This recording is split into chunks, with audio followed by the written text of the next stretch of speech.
My husband mocked my business in front of our friends, saying she sells stickers on Etsy and thinks she's an entrepreneur. Cute, right? Everyone laughed. I laughed too. But months later, when my company got featured in a magazine, hey Reddit, I'm 36F, and I guess you could say I've always been the creative one in the family. Not in an artsy, paint on the walls kind of way, but I've always had this quiet, stubborn love for making things with my hands. While my husband, Nathan, 38M, has always been more numbers driven. He's an accountant, very methodical, very structured. I've always gravitated toward things like scrapbooking, journaling, and digital art. You'd think opposites attract, right? We've been married for almost 10 years, and for the most part, things were stable. Not perfect, not terrible, just stable. We have no kids, just a very spoiled cat named Peaches and a mortgage we're slowly paying off.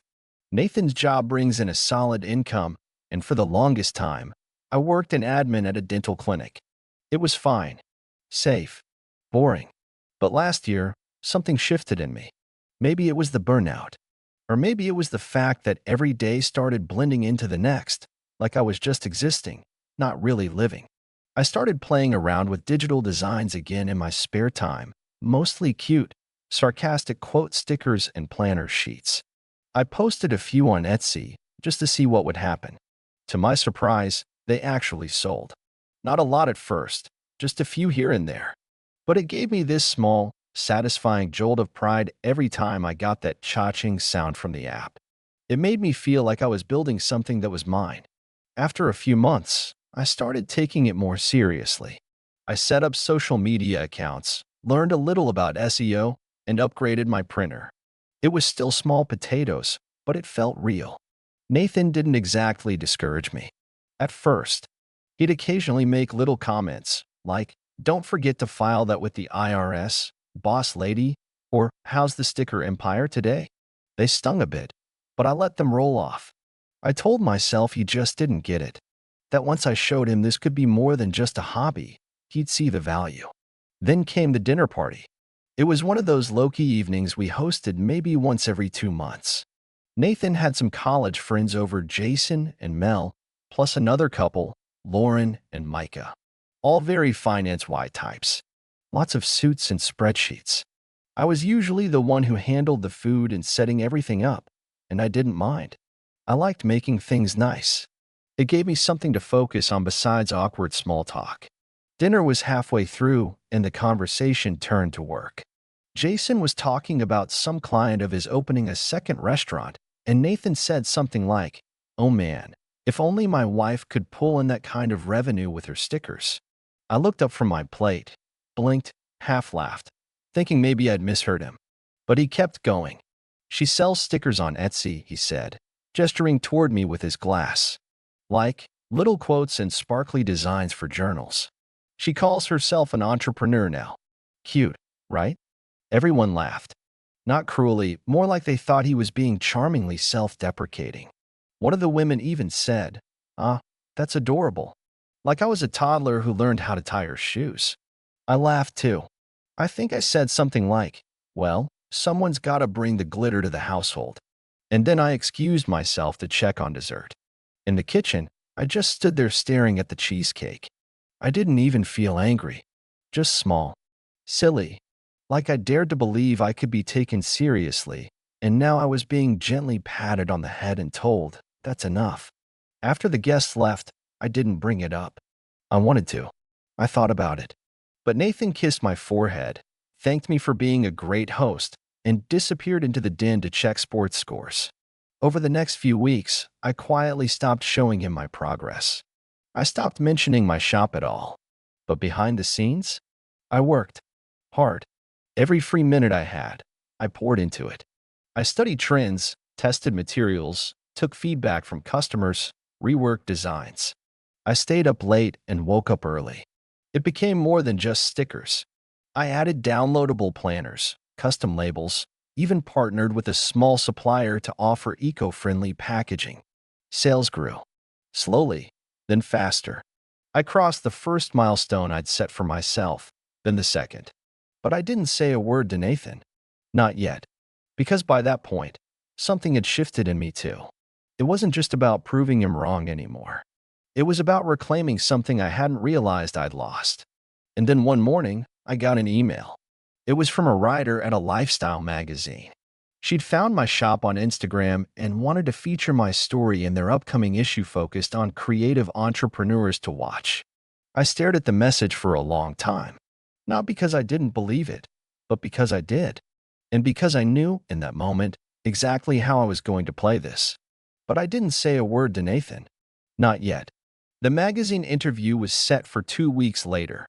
It was a short piece, nothing too flashy, just a spotlight in the small business, big dreams section. But still, it meant something to me, more than I realized. I spent hours making sure my workspace looked presentable for the photo.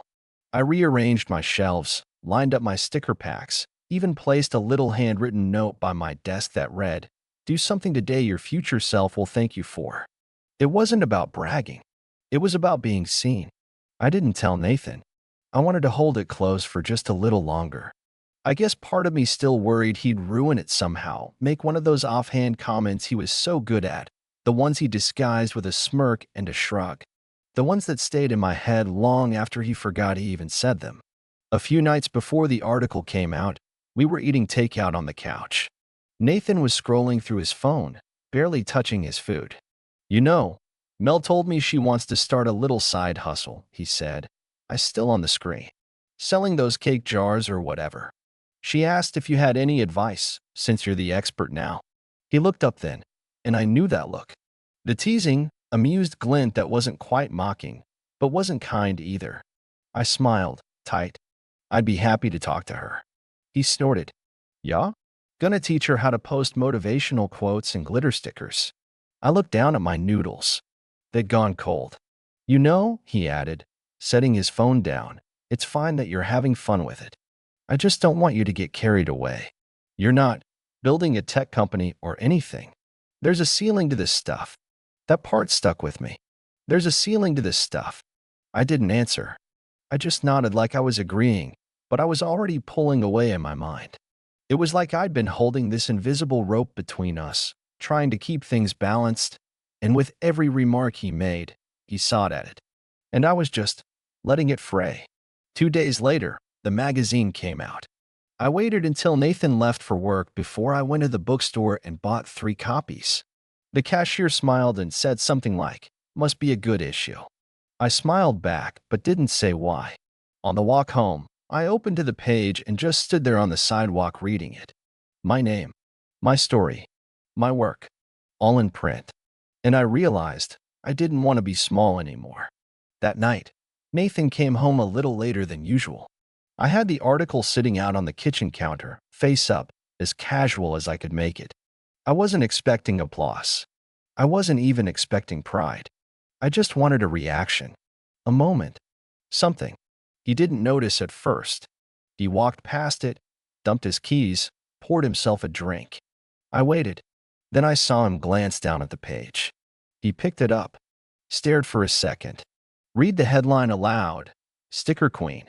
How one woman turned a crafty hobby into a thriving online brand. His lips pulled into a half smile. But it wasn't warm. "Huh," he said. "Queen, huh? That's a little dramatic." He read a few lines, then looked up at me. "You told them you work full-time on this now?" "I do," I said. He raised an eyebrow. "Since when?" I swallowed. "Since I started making more from the shop than I did at the clinic. A few months ago." There was a pause, just long enough for the tension to thicken. "You didn't think that was worth mentioning?" I stayed quiet. Not because I didn't have a dozen things I wanted to say, but because I knew if I started, I wouldn't stop. Nathan set the magazine down with a thud. "So now you're keeping secrets? Is that what we're doing?" "No," I said calmly. "I just didn't think you were interested." His jaw tightened. "Don't play that game with me, Talia. You're acting like I've been against you this whole time." I tilted my head. "Haven't you?" He laughed, low, humorless. "Well, so now I'm the villain for not cheering you on every time you slap glitter on a piece of paper?" There it was. The truth, buried in sarcasm. I looked at him, really looked, and something in me hardened. He didn't see me. Maybe he never had. But he was about to. Because 2 days after the article dropped, I got another email. And this one wasn't from a magazine. It was from a boutique company based in Portland. A subscription box service that wanted to feature my designs in their fall launch. With a bulk order. A big one. And for the first time since I started this business, I realized I was no longer playing small. And Nathan?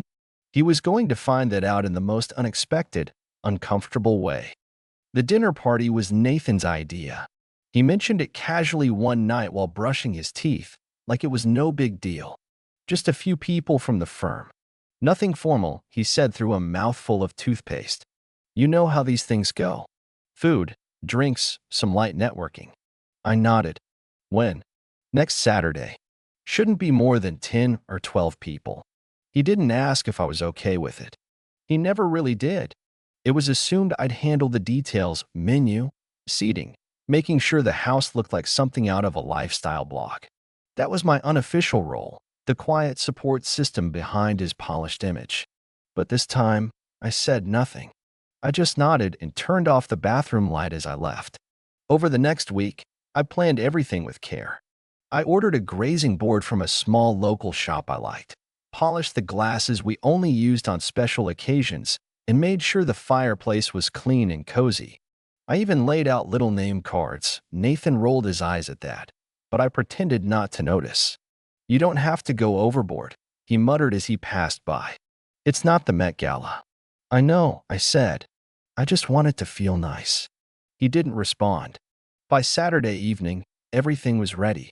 The lights were dimmed just enough, soft jazz played from the speakers, and the house smelled like rosemary and fresh bread. I wore a soft green wrap dress and kept my hair simple. I didn't want to outshine anyone. I just wanted to be present, calm, in control. The first guests arrived at 6:15. Nathan greeted them with his usual firm handshake and practiced smile. He was charming in the way people in finance often are, effortlessly confident, measured, a little too aware of the space they take up. I played my role too, smiling, offering drinks, introducing people by name. Most of them were pleasant, if a bit reserved. One woman, Nora, complimented the layout of the charcuterie board. I told her it was catered, and she laughed. Still, she said, it's all very elegant. You have an eye for these things. Thank you, I said. I work in design, actually. Nathan, from across the room, heard that. I saw his eyes flick toward me, and something in his expression tightened. But he said nothing. Dinner was smooth. The conversation stayed light. Real estate, market trends, vacation plans. I mostly listened. Nathan was in his element, telling stories about difficult clients and tax loopholes with just enough exaggeration to sound impressive. And then Nora, the same woman from earlier, turned to me and asked, You said you work in design? What kind, if you don't mind me asking? I smiled. I'd been waiting. I run an online business. I create digital and physical designs, mostly stationery, planners, and decorative stickers. I launched the shop about a year ago. Oh, she said, clearly surprised. What's it called? Talia May Studio, I replied. We were just featured in Curate Magazine's Entrepreneur Spotlight last week. There was a small pause. I felt the ripple pass through the room, subtle but real. Nora raised her brows. Wait, that was you? I read that article. Nathan, seated beside me, shifted. You didn't tell me that was your business, Nora continued. That feature was amazing. The designs were beautiful. And that story, quitting your job to go full-time? That's bold. I met her eyes and smiled. Thank you. It's been a lot of work, but I'm proud of it. Someone across the table asked, How many sales do you get in a month, if you don't mind sharing? Nathan opened his mouth probably to downplay it again, but I answered before he could. We just crossed 40,000 total sales last week, I said. And we just signed a wholesale partnership. Our fall designs will be in a subscription box with national distribution. Nora blinked. That's incredible. Another guest added, Sounds like a real business to me. I looked at Nathan then. For just a moment. He didn't meet my eyes. The rest of the evening passed in a blur of polite conversation and clinking glasses, but something had shifted. I could feel it. A few of the guests lingered afterward to ask more about my work, how I got started, what software I used, if I had any tips for launching a product line. Nathan stayed quiet, sipping his drink by the fireplace. His smile looked tighter than usual. After everyone left, I started clearing the plates. Nathan stood behind me, silent, until finally he said, "You made me look foolish tonight." I turned slowly. "How?" "You ambushed me," he said. "Made me look like I didn't support you. Like I was some clueless husband who didn't know his wife was running an empire." "I didn't make you look like anything," I said. "You did that all on your own." He stared at me, and for once, I didn't flinch. "You could have told me," he said. "You could have shared this with me." "I tried," I said softly. "But you didn't want to hear it." He didn't reply, just turned and walked away. Later that night, as I lay in bed staring at the ceiling, I thought about all the times I'd laughed when I wanted to cry, all the times I'd made myself small to protect his pride. And I realized I wasn't angry anymore. I was done waiting for him to see me. The Monday after the dinner party, I got an email I wasn't expecting. It was from a publishing company. Not just any company, this one specialized in creative entrepreneurship and niche artistry. They'd read the Curate feature and wanted to talk. Apparently, they were launching a book series focused on independent business owners and creatives, and they were looking for contributors. Essays, journal-style chapters, personal experiences. They liked my story. They wanted my voice. At first, I wasn't sure. It felt big, bigger than anything I'd done. I read the email 5 times before I let myself believe it was real. I didn't tell Nathan. Not yet. Instead, I started a private folder on my laptop labeled Studio Projects. Every night, while he watched TV or answered work emails on his phone, I wrote. One chapter at a time. One story at a time. The late nights didn't bother me. If anything, I felt awake in a way I hadn't in years. Around that same time, I got invited to speak at a small local business panel downtown. Just a one-night event. 10 women sharing their stories. I was nervous but said yes. I told Nathan it was just a meetup with friends. I even made my own business cards for the occasion.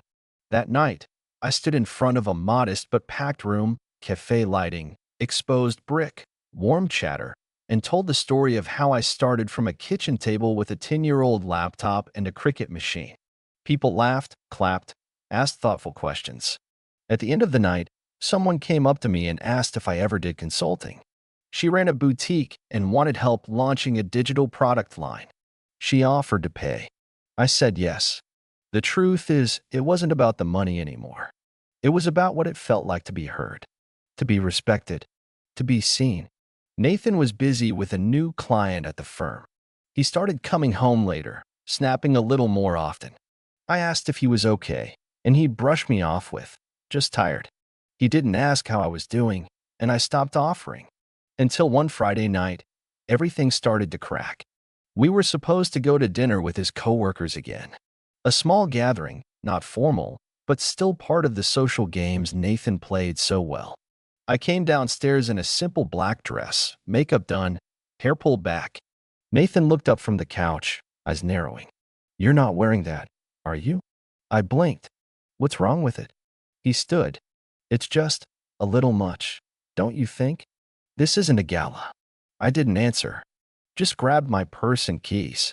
At the restaurant, the conversation flowed like usual finance talk, jokes I didn't understand, the occasional forced laugh. But somewhere in the middle of the evening, the topic shifted. Someone brought up the Curate magazine article. Nathan's coworker, a tall, chatty guy named Marcus, turned to me. "That was you, right? The sticker business? Talia May Studio?" I nodded, surprised. "Yes, that's me." Marcus grinned. "My wife showed me your page. You've got real reach, tons of followers, high engagement. That's a serious brand. Honestly, good on you." Nathan forced a smile. "Yeah, she's doing the whole artsy thing." "Artsy?" Marcus repeated, chuckling. "Man, don't sell it short.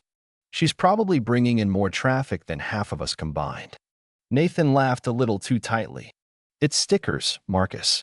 Let's not get carried away." I smiled politely, looked Nathan dead in the eye, and said, "Actually, I just signed a licensing deal with a publisher. I'll be writing a book about creative entrepreneurship." Silence. Marcus blinked.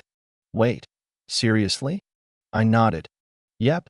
And I just started consulting too, helping small brands with visual storytelling. It's been unexpectedly rewarding." Nathan stared at me, expression unreadable. His fork hung midair. "That's a lot," he said flatly. I tilted my head. "It is. But when people believe in your work, it opens doors. You just have to walk through them." Marcus let out a low whistle. "That's awesome. Congrats, seriously." I sipped my drink, as never leaving Nathan. He didn't say another word for the rest of the dinner. That night, on the ride home, he didn't speak. His hands gripped the steering wheel too tightly. The silence between us felt dense, like it was growing its own gravity. When we got home, I went straight to my studio room and closed the door. I didn't sleep. I was planning. Because there was one more thing I hadn't told him yet. The book publisher? They weren't just interested in essays. They were looking for memoirs. Real stories about women who had been talked over, underestimated, and quietly built empires anyway. I'd already signed the contract, and I had a title in mind. He'd recognize it. He said it that night in front of our friends. "She sells stickers on Etsy and thinks she's an entrepreneur." Cute, right? That line? It was going to be the opening of chapter 1, and I wasn't going to change a single word. The morning after that dinner, Nathan was oddly quiet. Not cold, exactly. Just distant. Like something in him had shifted, but not in the way I'd hoped. He didn't ask about the book deal. Didn't mention the consulting, the panel, or anything from the night before. It was as if, by not acknowledging it, he could pretend it didn't exist. But it did exist. And it was growing faster than even I anticipated. 2 weeks later, the publisher sent over the first cover mock-up. My name, front and center. "She sells stickers," big, bold letters across a muted peach background. Clean, eye-catching, personal. I stared at it for a long time, not because I wasn't ready, but because I was. It felt like all the pieces of me that had been dismissed, brushed off, or laughed at were finally standing up and clapping. When the book was officially announced on the publisher's website and social media channels, the response was overwhelming. Former coworkers, college classmates, even customers I hadn't spoken to directly, everyone was reposting it, commenting, sharing their support. Nathan didn't say a word. He saw it, of course. He scrolled past the congratulations on my Instagram. He heard the email pings from my inbox. He watched the packages roll in, advanced reader copies, promotional materials, branded merchandise. And still, he said nothing. Until the day the podcast episode aired. The publisher had set up an interview with a pretty well-known business host.